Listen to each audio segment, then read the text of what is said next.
friends, Heidi here from Rain Country. God is good all the time, and I'm here today for my regular Monday this and that video. And for those of you who are new, what these are is just a way that I can give you updates that can stay more current to the time that I'm actually shooting the video, since all the rest of my videos, or at least most of the videos that you see that get published, are at least 3 weeks old, some of them up to a month old by the time they publish. And the reason I do that is trying to stay 3 weeks or so ahead helps keep me prepared on YouTube in case some major event happens and I'm unable to shoot videos for a while, such as the year that my mom passed away. Being ahead on the videos really helped, and I didn't have to worry about that for at least a good week. And then the same thing in both the years that our sons got married in 2019 and again this past summer, that being ahead has really just been a blessing. So that's why it's that way, but it also can throw you off a little bit. So the this and that videos are a way that I can keep you more updated on current things and answer the questions as they're coming in on those videos as they publish. So for example, I had a video that just came out on the benefits of dehydrating. Well, that video was at least 3 weeks old from the time that it was shot to the time that it had published.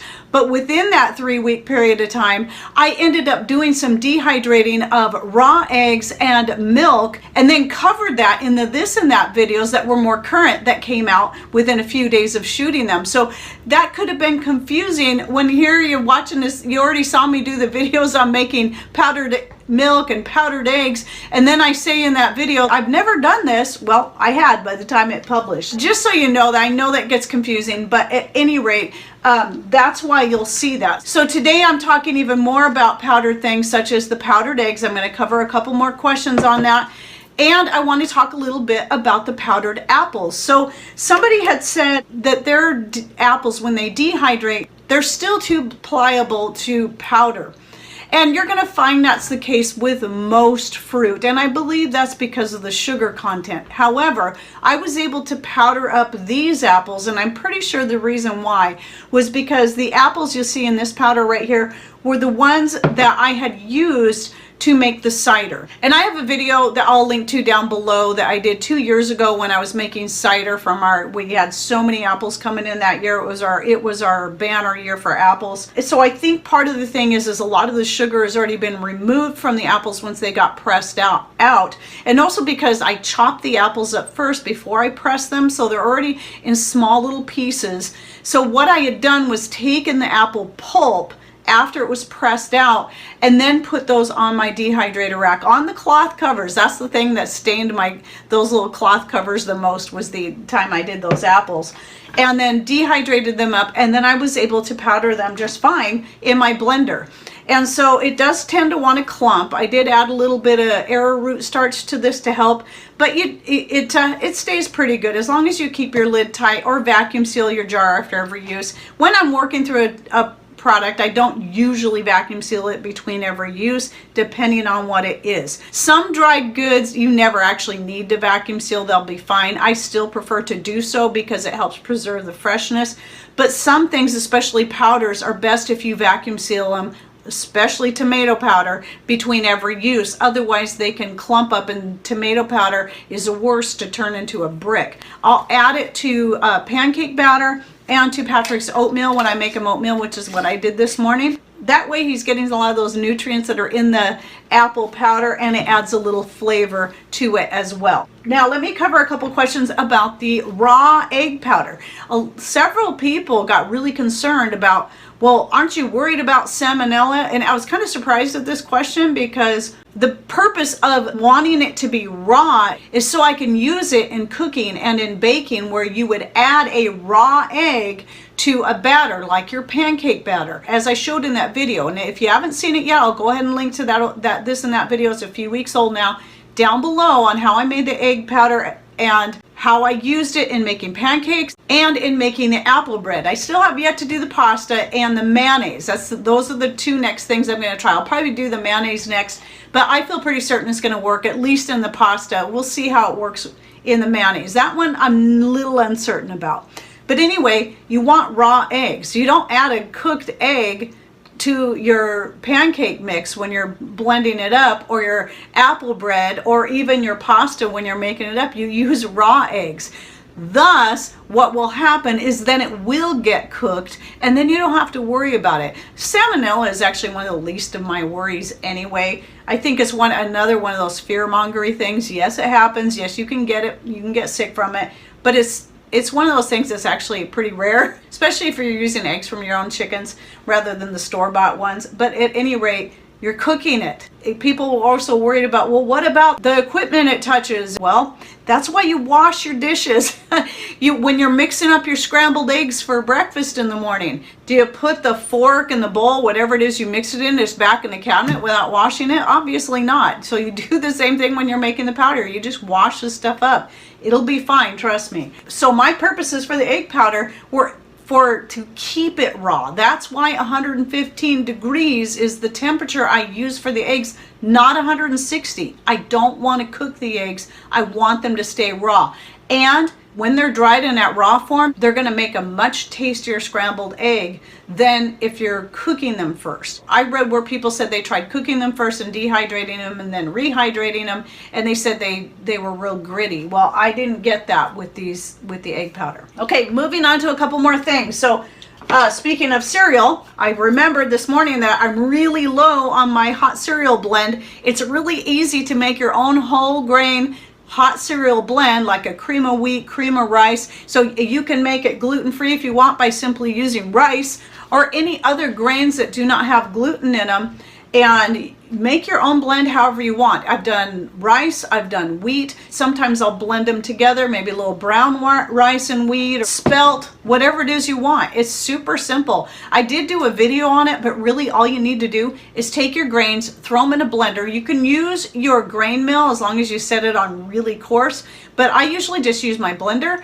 and just process it until I get the texture I want. So you can have it as coarse or as fine as you want when you do it that way, and then you just cook it up like you would any other store-bought hot cereal like cream of rice or cream of wheat or malto meal. We're going to a friend's house for dinner, and I was making up some peanut butter bark to take with us, and I got down to the last little bit of my powdered sugar. I like using the powdered sugar, the homemade powdered sugar, for using and making my different chocolates, especially anything that's a white chocolate. It works best in that, to have it powdered. It dissolves better. Honey is great to use in homemade chocolate, but when you're talking something like the peanut butter cups or the peppermint patties, honey has a tendency to want to separate and run out all over the place. So it's better for that if you use a powdered sugar.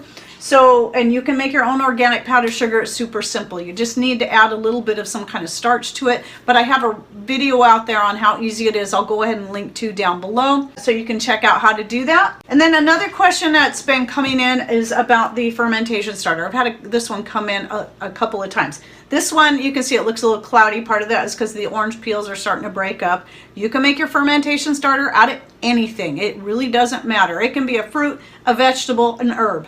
I haven't done a vegetable yet other than rhubarb. Rhubarb is actually a vegetable. I've made a rhubarb fermentation starter, but the main things you need is some kind of organic material. It can be dried or fresh. It can even be dandelions or any other kind of edible flower. It can be peels, it can be raisins, it doesn't matter. I will, by the way, link to the full, very in-depth video I did on the fermentation starter where I cover a lot of bases in that, how to refresh it, how to keep it lasting for years if you want. But the main question I want to answer today is in regards to the difference between making a vinegar and making a fermentation starter. Well, getting them started, there's pretty much no difference. You've got some kind of organic material in there, be it an herb, a vegetable, chunks of fruit. You need to add sugar to it, and then you have some kind of dechlorinated water, be it filtered rainwater, filtered well water. If you got to use city tap water, you need to dechlorinate it first. And it starts out the same. It's after about 3 days or so that then comes the change. So I always leave my lids on my fermentation starters because I don't want them to turn to vinegar. When you're making vinegar, you need an oxygen exposure. But the first steps in vinegar making is that the yeast and the bacteria in there are turning the sugars. This is why you need sugar, real sugar, not some kind of non-nutritive sweetener, even the healthiest ones like monk fruit sweetener. It has to be some sort of real sugar. It can be honey. I don't recommend using maple syrup, and especially not molasses in that, because they're more high mineral content. They can slow down your ferment. So just a good organic cane sugar. And it has to have the sugar, be it vinegar or starter, for it to get active. It eats through the sugar. That's why vinegar is safe at the end of the process for those who are diabetic or keto, because there should not be any sugar left. It's turning the sugar into alcohol. So in that first phase, when it's turning the sugar into alcohol, that's where you get that action and it's bubbly, and that's when you want to use it as a fermentation starter. You really don't want it to go completely to wine. That's why after about between 3 to 5 days, it's usually ready. You put a tight fitting lid on and you store it in your fridge. And then occasionally, like I did here, because I haven't used it in a while, I took this one out and just fed it, and I leave it on my counter and let it get active again. And then I stick it back in the fridge, probably later tonight or tomorrow. So if this was going to be something I'm going to turn into vinegar, I'm not going to make such a small jar for one. I'm going to have the cloth over it, and I'm going to let it sit for a whole month. That's approximately how long it takes to make the vinegar, and with a cloth over it. Yes, it's best to stir it every day for at least the first 2 weeks, or until you either have a SCOBY forming on top and or all the material is floating down below the top, below the surface of your water, because then it will stay above there and it will mold. So if you keep stirring it, that will prevent that from happening.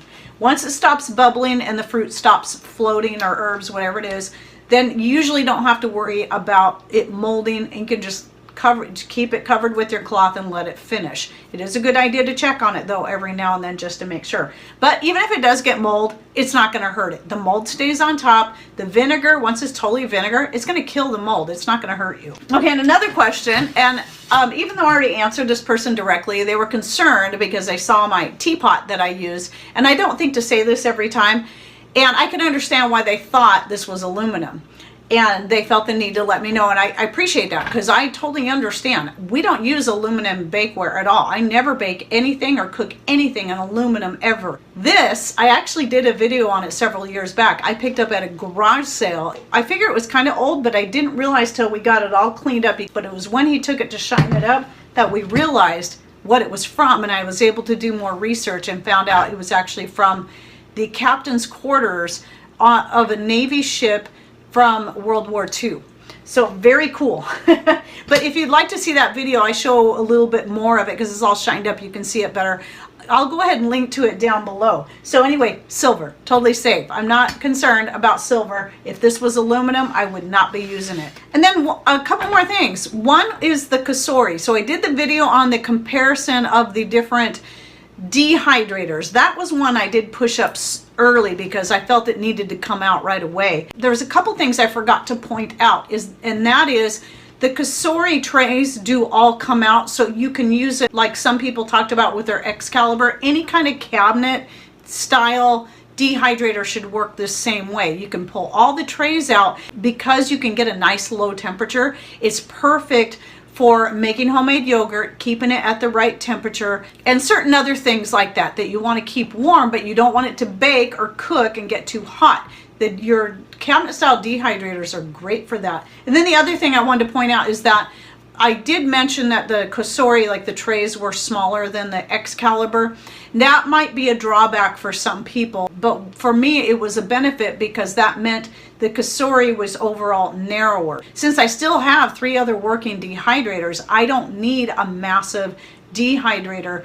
And even though we have a lot of counter space when you count the kitchen counter space and then the counter space in the other room where you see me shoot a lot of my other videos, like the dehydrator one, and if you're interested in that video, I'll also link it down below. If you haven't invested in a dehydrator yet, or yours is broken down, you want to get a new one, I did several different comparisons so you can think it through, read through the comments, and decide what's going to be best for you. Some people really like the Kasori, some people really like the Nesco, some people really like the Excalibur, and you can compare the differences there. And some people also shared the dehydrators they have that weren't any of the 4 that I talked about, like I asked them to do. So if you haven't done that, go watch the video, read the comments. You'll learn quite a bit from both the video and the comments, because I also give some tips on dehydrating no matter what dehydrator you have. But anyway, back to the counter space. even with all the counter space we have between the two different rooms, my counter space is still precious to me because I have so many projects going on. So I don't want something that's taking up even more room. I'm trying to keep things as limited as possible. So that's why the narrower size was great for me. It fit perfect in the corner of that countertop there, and it's an area that doesn't get used for anything else but just decorative stuff because of where it's located. So putting the Cosori there was perfect. And then one more thing I want to mention is that I will be eventually doing a video on cheese waxing. I liked the process. If you remembered several this and that videos back, I was talking about waxing cheese. I had a video I did back in early September where I was talking about ways to preserve cheese, but I hadn't started waxing yet. Then I decided to finally give it a try. Well, the cheese that I did last month, it's already over a month old now, and I haven't tried it yet. I want to let it sit there and age for a little bit longer. But I went ahead and ordered up some more cheese from Costco online and waxed up some more, and my labels look a lot better. I decided not to put the wax over the top of the labels. I found that since they're self-adhesive labels anyway, they stuck just fine to the wax. I didn't think they would, which was why I dipped them in the wax and all that, but they actually stuck just fine to the wax after I got it all done. So it looks a lot better and it's a lot easier to read. And I'll probably keep doing more, but I keep saying I shouldn't because I should wait and see what I think of it in a few months first. But I have been checking on it. There's no water leaking out because I let it dry for a couple of days before I waxed it. And so far it's looking really good. I do know it's going to get stronger, more sharp over time, but then that will make it perfect for using in things like macaroni and cheese or some kind of tuna or salmon or steelhead noodle casserole. You want a sharper cheese when you're doing those because when you bake it like that, you lose a lot of that flavor anyway. So that's what I plan on using those for.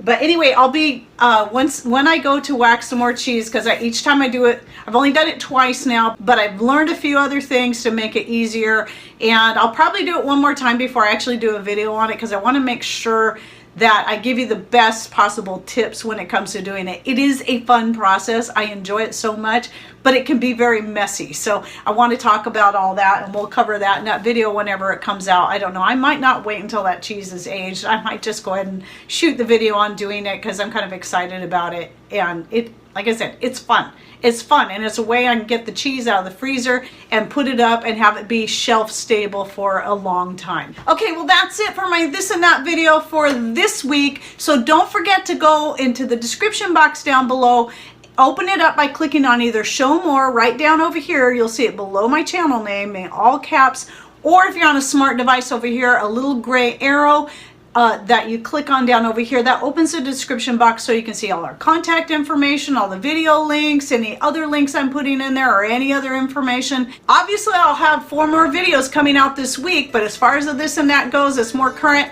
I'll see you on the next this and that video next Monday. Okay, well thanks for watching. Take care and God bless.